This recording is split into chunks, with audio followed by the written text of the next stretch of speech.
সবাইকে স্বাগত। নিউজ 24 এর দুপুর 12টার সংবাদ আপনাদের সঙ্গে আছি আমি তামিমুর রহমান তন্ময়। এতক্ষণ দেখছিলেন সংবাদ শিরোনাম, এবার যাচ্ছি পুরো সংবাদে।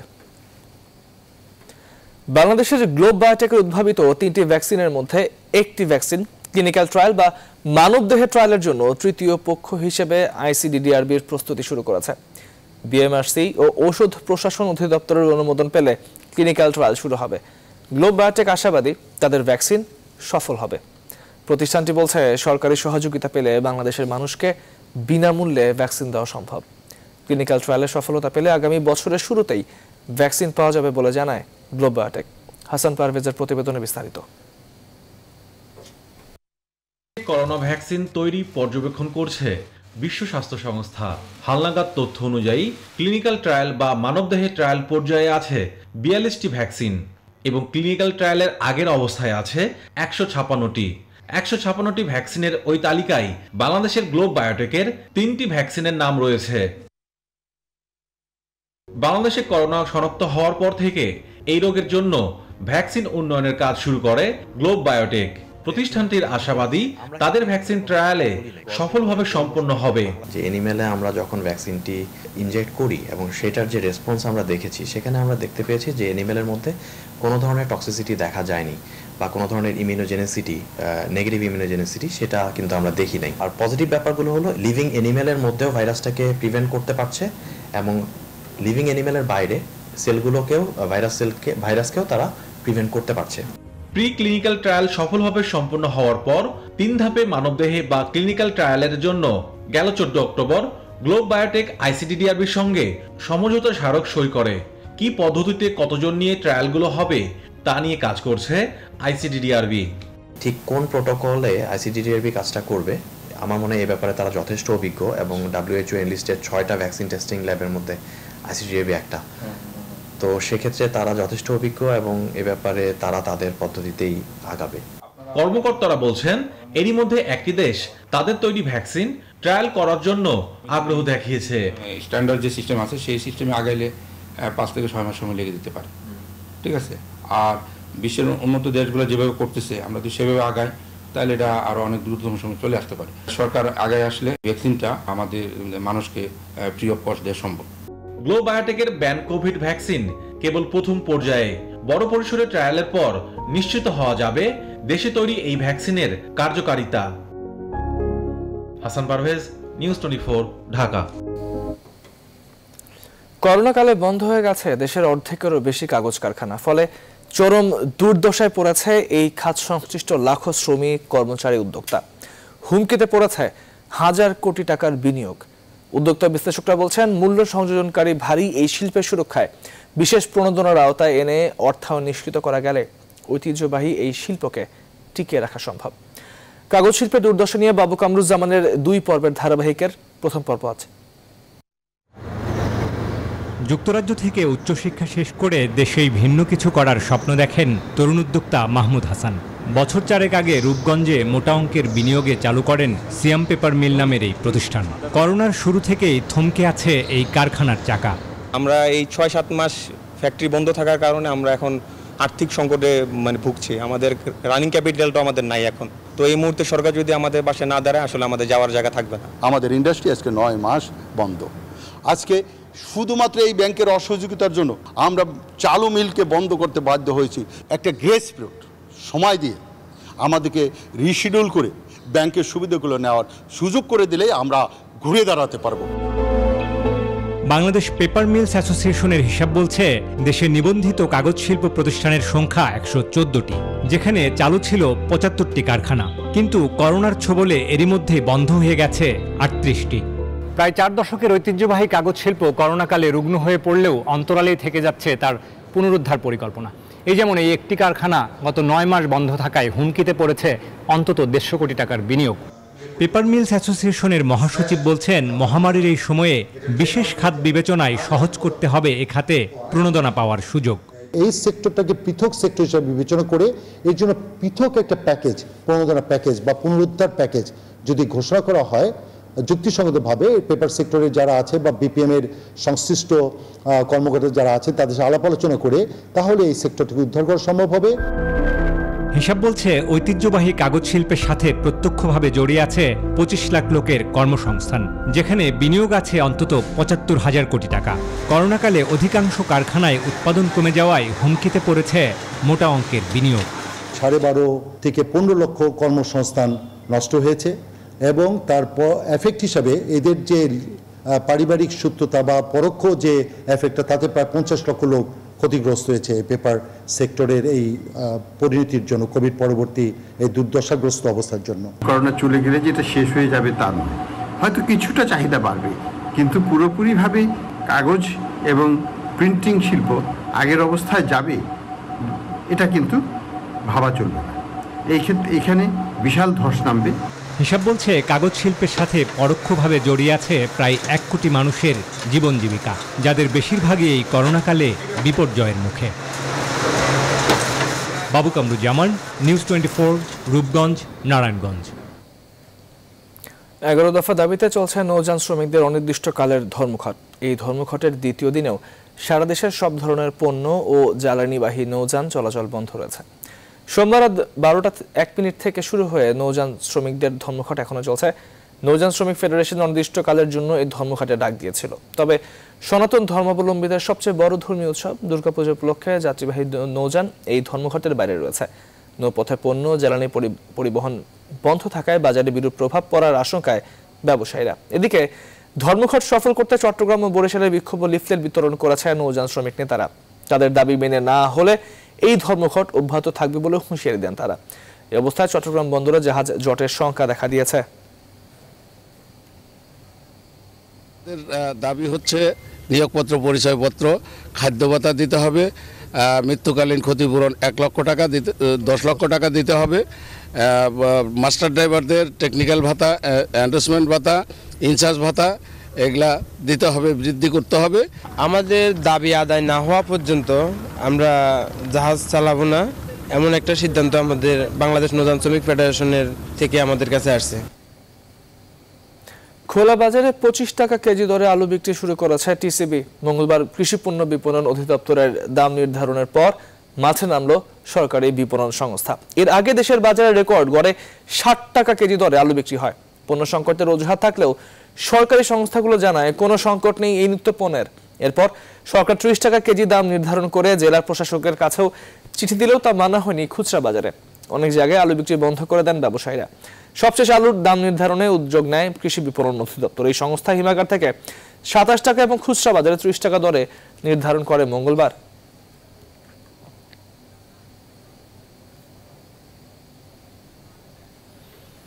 দর্শক, রাজধানীর খোলা বাজারে আলু বিক্রি শুরু করেছে টিসিবি, যেটি মাত্রই জানালাম আপনাদেরকে। এবার চট্টগ্রামের বিক্রির কথা থাকলেও পণ্য না থাকে কার্যক্রমটি শুরু করা সম্ভব হয়নি। সার্বিক পরিস্থিতি জানাতে রাজধানীর কারণ বাজার থেকে যুক্ত হচ্ছেন আমাদের সহকর্মী বাবু কামরুজ্জামান এবং চট্টগ্রাম থেকে যুক্ত হবেন সহকর্মী নয়ন বুরাজয়। শুরুতে যাচ্ছে কামরুজ্জামান বাবুর কাছে। বাবু, টিসিবির কার্যক্রম কেমন দেখছেন, মানুষের ভিড় কেমন দেখছেন? 30 টাকা দরে খোলা বাজারে আলু বিক্রি শুরু হয়েছে।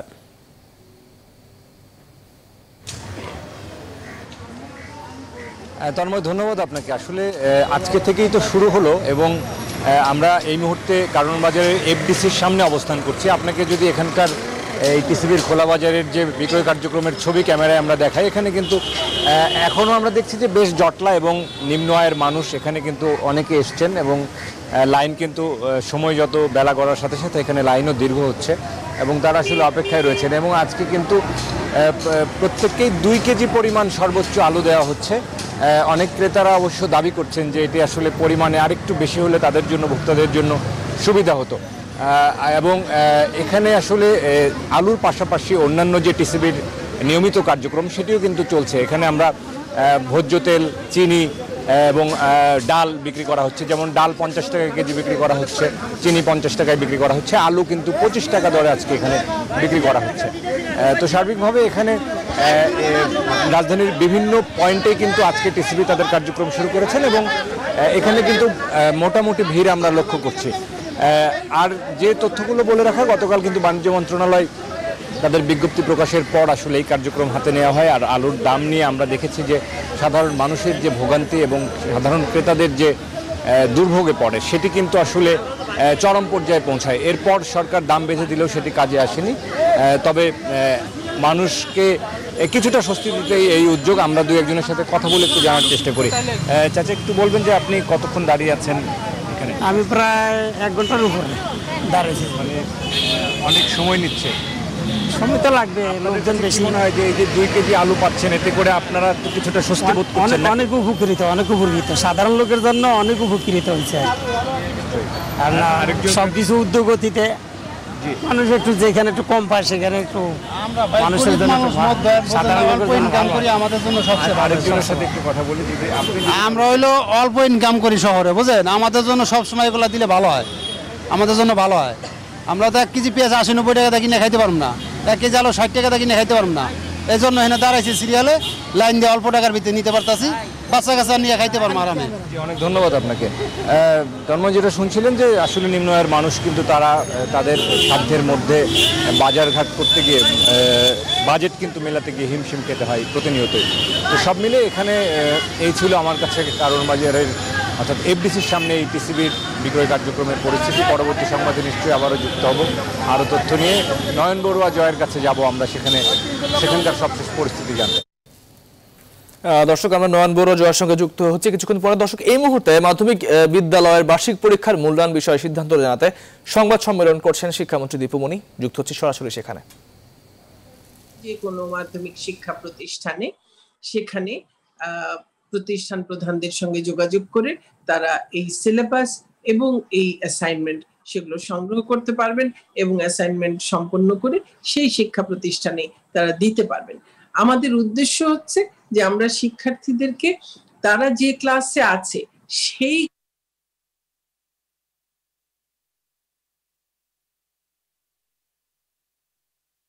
তাদেরকে পৌঁছে দেয়া এবং তারা যেন সেই শিখন ফলটি অর্জন করতে পারে এবং সেই শিখন ফল কতটুকু তারা অর্জন করতে পারলো এই বিভিন্ন অ্যাসাইনমেন্ট গুলোর মধ্যে দিয়ে তার মোটামুটি একটা মূল্যায়ন করা।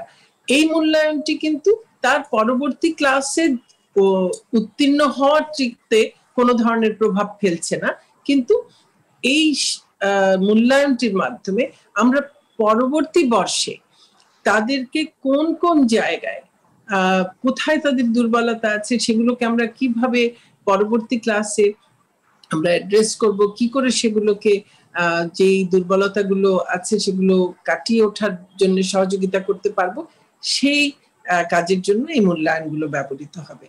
তো আমি আপাতত এখানেই এই পর্যায়ে এখানেই কথা শেষ করি। আপনাদের প্রশ্ন থাকলে আপনারা প্রশ্ন করলে পরবর্তী পর্যায়ে আরো যদি কোনো কিছুর প্রয়োজন হয় নিশ্চয়ই আমরা বলবো। ধন্যবাদ। মাননীয় মন্ত্রী মহোদয়, আপনাকে অসংখ্য ধন্যবাদ। এখন এই মুহূর্তে প্রশ্ন করতে চেয়েছেন নুরুজ্জামান মামুন। আজকালের খবর আছেন নুরুজ্জামান মামুন, আপনি কি আজ যুক্ত আছেন? জি, আমি আছি। খায়র ভাই, আমাকে শোনা যাচ্ছে? হ্যাঁ, আপনাকে শোনা যাচ্ছে। প্লিজ। মাননীয় মন্ত্রী, আপনি যে কি সুন্দর উপস্থাপন করেছেন আমাদের সামনে, আমরা জাতির উদ্দেশ্যে এটিকে আমরাও আমাদের অবস্থান থেকে আমরা প্রকাশ করব। একটি বিষয় জানার রয়েছে যে সমস্ত শিক্ষার্থীরা অলরেডি মাইগ্রেশন করে বিভিন্ন জায়গায় চলে গেছে তার শিক্ষা প্রতিষ্ঠান ছেড়ে। দর্শক, মাধ্যমিক বিদ্যালয়ের বার্ষিক পরীক্ষার মূল্যায়ন বিষয়ে কথা বলছিলেন শিক্ষামন্ত্রী দীপুমণি। আমরা যুক্ত হয়েছিলাম সরাসরি সেখানে। দর্শক, আবারও জানতে চাই বাজার দর। এই মুহূর্তে যুক্ত হতে চাই দর্শক চট্টগ্রামে, সেখানে রয়েছেন আমাদের সহকর্মী নয়ন বড়ুয়া। জয়, ঢাকা থেকে বাবু যুক্ত হয়েছিলেন, জানাচ্ছিলেন যে টিসিবির পণ্য বিক্রি করা শুরু হয়েছে ঢাকাতে। চট্টগ্রামের কি অবস্থা জানতে চাই আপনার কাছে। বাজারের আলুর আজ দাম কেমন দেখছেন?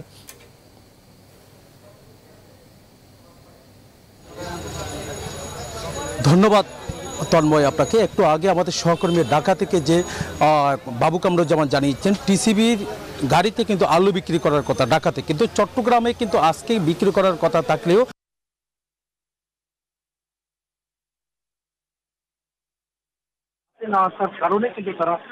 আলু তার কথা রয়েছে, সেই প্রাপ্ত আলু তাদের হাতে না আসার কারণে কিন্তু তারা খোলা বাজারে আলু বিক্রি করতে পারছে না। কিন্তু কয়েকদিনের মধ্যে তারা কিন্তু আলু বিক্রি করবে বলে আমাদেরকে জানিয়েছেন। কিন্তু যে সরকারের নির্ধারিত একটা রেট খুচরা বাজারে যে নির্ধারণ করা হয়েছে 35 টাকা কেজিতে, গতকাল যে রেটটা কিন্তু নির্ধারণ করা হয়েছিল, এর আগে 30 টাকা কেজিতে খুচরা বাজারে বিক্রি করার কথা ছিল।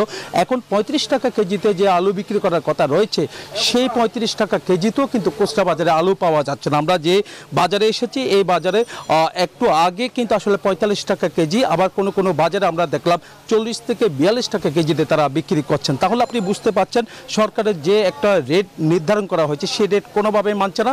এমনকি রিয়াজউদ্দিন বাজার যেখানে রয়েছে, যেখানে আড়ত রয়েছে, সেই জায়গায়ও কিন্তু আসলে যে 30 টাকা কেজিতে তাদের বিক্রি করার কথা রয়েছে, সেখানেও কিন্তু 30 টাকা কেজিতে তারা আলু বিক্রি করছেন। আমরা একটু কথা বলতে চাই, এখানে যারা ক্রেতা এসেছেন, আমরা জানতে চাচ্ছি এই খুচরা বাজার থেকে কি আলু কত টাকা কেজিতে আপনারা কত টাকা করে পাচ্ছেন?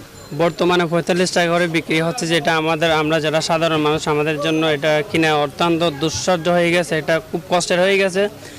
এক সময় আমরা 20 টাকা 25 টাকা বাজারে আসলে একদম কিছু না থাকলে, বড় যদি একদম টাকাও যদি না থাকে, 20 টাকা 25 টাকার মধ্যে আমরা একটা নর্মাল একটা তরকারি নিয়ে বাড়িতে গিয়ে বাসায় নিয়ে খাইতে পারছিলাম।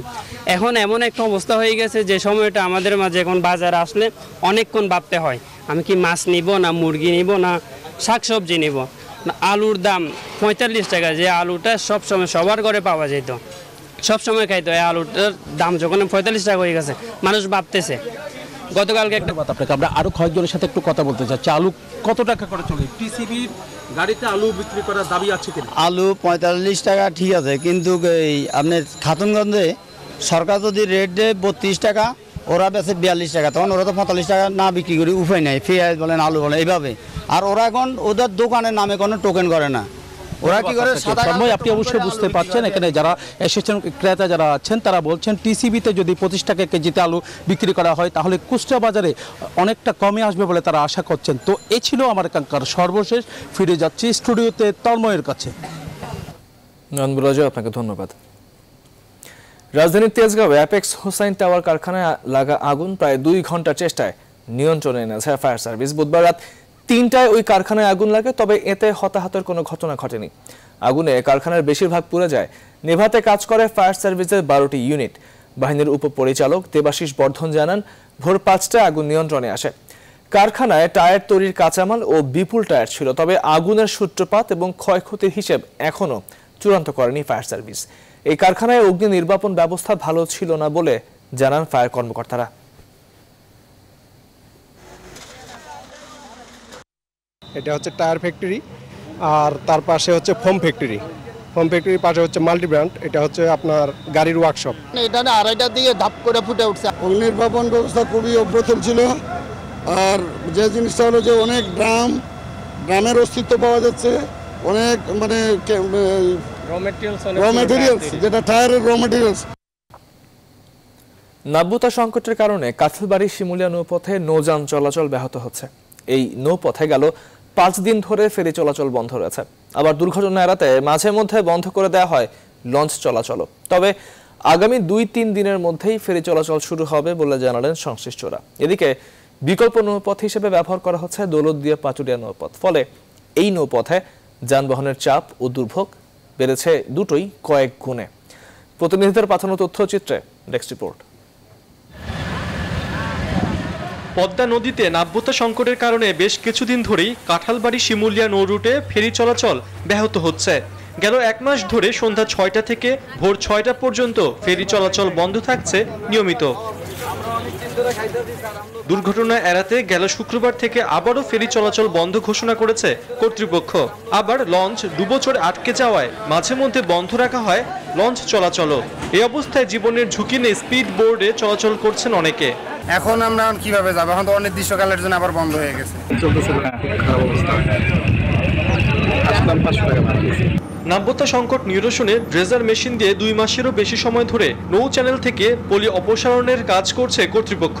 তারপরও ফেরি চলাচল স্বাভাবিক না হওয়ায় ক্ষুব্ধ সাধারণ যাত্রীরা।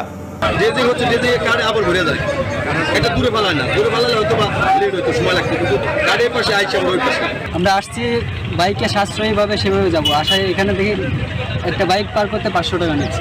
তবে আগামী 2-3 দিনের মধ্যে ফেরি চলাচল শুরু হবে বলে জানালেন সংশ্লিষ্টরা। বিএডব্লিউটিএর চেয়ারম্যান মহোদয় বলে গেছেন যে হয়তো আগামী 3-4 দিনের ভিতরে ড্রেজিং অব্যাহত থাকলে ফেরি রুটটি হয়তো আবার সীমিত আকারে ছোট ফেরিগুলো দিয়ে চলাচল করতে পারবে।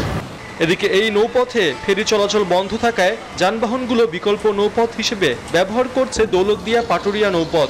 এই অবস্থায় এই নৌপথে যানবাহনের চাপ বেড়েছে কয়েক গুণ। Desk report, news 24। সংবাদের পর্যায়ে নিচ্ছে একটি বিরতির সংবাদ নিয়ে ফিরছি বিরতির পরেই, সঙ্গে থাকুন।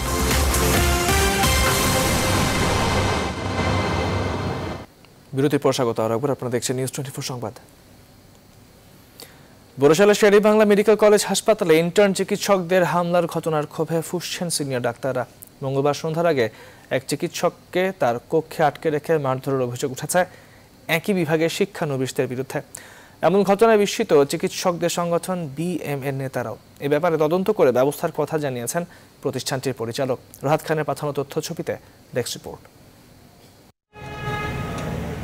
শের-ই বাংলা মেডিকেল কলেজের মেডিসিন বিভাগের সহকারী রেজিস্ট্রার ডাক্তার মাসুদ খানকে ফোন করা হয় মঙ্গলবার বিকেলে। কাজ সেরে সন্ধ্যায় তিনি নিজের অফিসে যান। সেখানে আগে থেকে অপেক্ষায় ছিলেন হাসপাতালের 46তম ব্যাচের ইন্টার্ন চিকিৎসক সজল পান্ডে সহ বেশ কয়েকজন।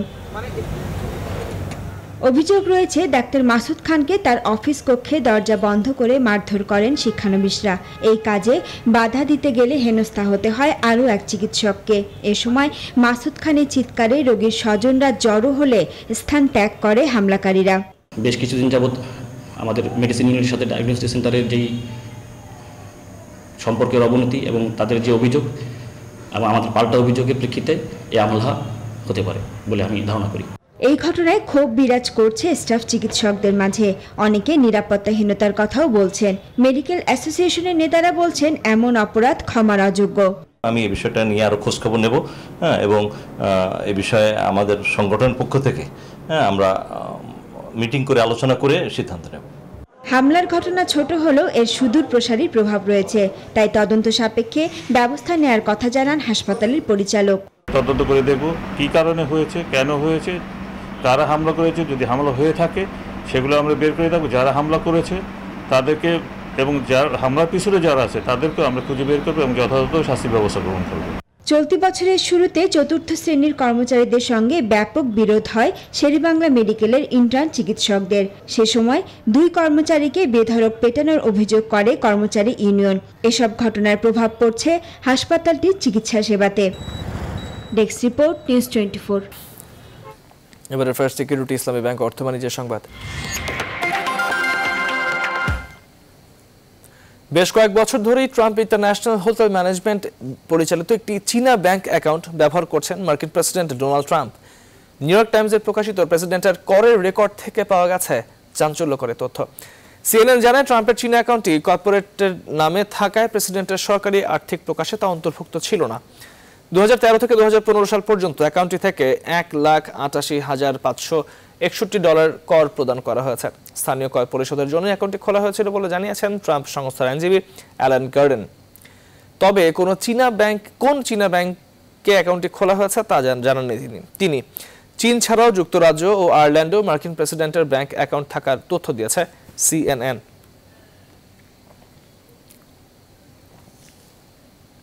সর্বদলীয় পর্যায়ে নিচ্ছে আরো একটি বিরতি, সঙ্গে থাকুন।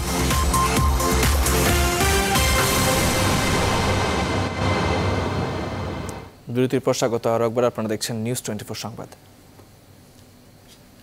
সিলেটে পুলিশ নির্যাতনের রায়হান মৃত্যুর ঘটনায় মূল হোতা বরখাস্তকৃত এসআই আকবরকে গ্রেপ্তারের দাবিতে বন্দর বাজার পুলিশ ফাঁড়ির সামনে মানববন্ধন করছে বিভিন্ন সংগঠনের নেতাকর্মীরা। সেখানে রয়েছেন সহকর্মী সৈয়দ রাসেল।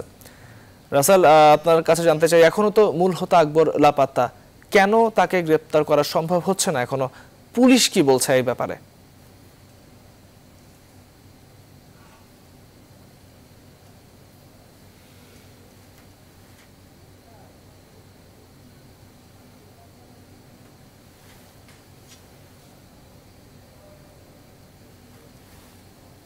দর্শক, আমরা সংযুক্তি স্থাপন করবার চেষ্টা করছি। দর্শক, আমাদের সহকর্মী রাসেলের সঙ্গে সংযুক্তি স্থাপন করা মাত্র আমরা তার সঙ্গে যুক্ত হবে। এবারে যাচ্ছি খেলার খবরে।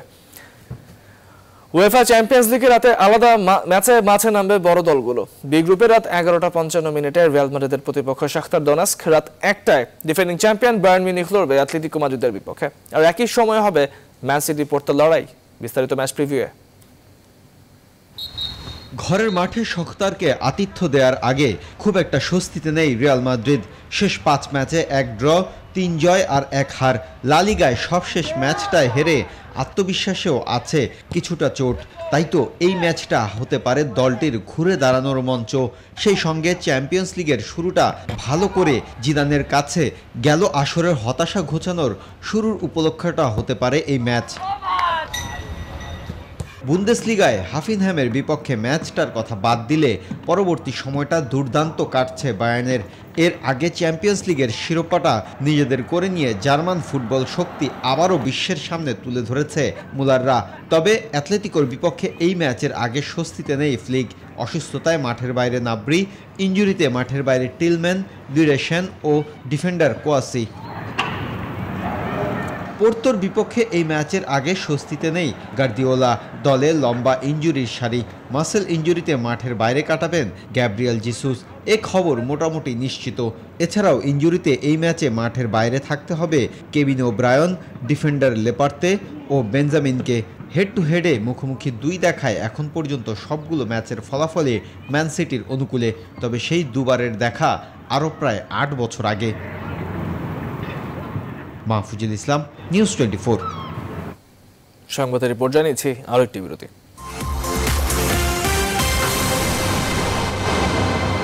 বিরতির পর স্বাগত রাখবেন। আপনারা দেখছেন নিউজ 24 সংবাদ। এবার আন্তর্জাতিক প্রসঙ্গ। কঙ্গো প্রজাতন্ত্রের পশ্চিমাঞ্চল বেনির একটি কারাগারে মঙ্গলবার সশস্ত্র হামলার ঘটনায় 1300-র বেশি কয়েদি পালিয়ে গেছে। একটি সশস্ত্র গোষ্ঠী এই হামলার সাথে জড়িত বলে ধারণা করা হচ্ছে। কাংবাইয়ের কেন্দ্রীয় কারাগার ও সেখানকার নিরাপত্তায় নিয়োজিত সেনা ঘাঁটিতে হামলার পর বর্তমানে আর মাত্র 100 বন্দী আছে বলে জানিয়েছেন স্থানীয় মেয়র মদেস্তে বাকওয়ানামাহা।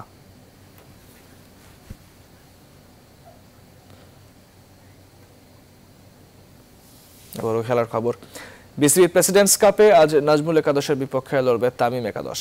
মিরপুর শেরেবাংলা স্টেডিয়ামে ম্যাচটি শুরু হবে দুপুর 1টায়। ফাইনালের নাম লিখাতে এই ম্যাচে জয়ের বিকল্প নেই তামিম একাদশের সামনে, আর তাদের জয়ে ছিটকে যেতে পারে মাহমুদুল্লাহ রিয়াদের দল।